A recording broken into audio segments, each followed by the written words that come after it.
Sualın üçüncü sualını oxuyuruq. Fotosintez prosesidir yenə. Bitkini 3 gün qaranlıqda saxlayıb sonra işığa qoymuşduq. Yarpağın üzərini örtmüşdük. Üçüncü sualda nə soruşur? Üzərinə yod məhlulu əlavə edildikdə yarpağın hansı hissəsinin rəngi necə dəyişir? Cavabınızı əsaslandırın deyir yenə. Tam rəngin soruşur və necə dəyişir deyir. 1-2 yarpağı bildik ki, birinci saldıq biz isti suya, sonra saldıq spirtə, sonra soyuq su ilə yuduq, üstünə yod tökdük. Və açıq qalan hissəsi 50 kvadrat santimetr idi. Bu hissələrdə nişasta olduğu üçün bu hissələr göy rəngə boyanacaqdır. Göy rəngə boyanacaqdır. Çünki nişastanı təyin edən yoddur. Yodun təsirindən nişasta göyərir.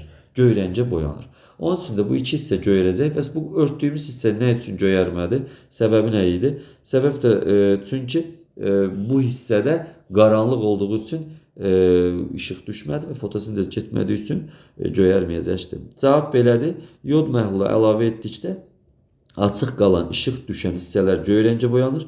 Həmin hissədə çünki işıq düşdüyündən fotosintez gedib nişasta əmələ gəlibdir.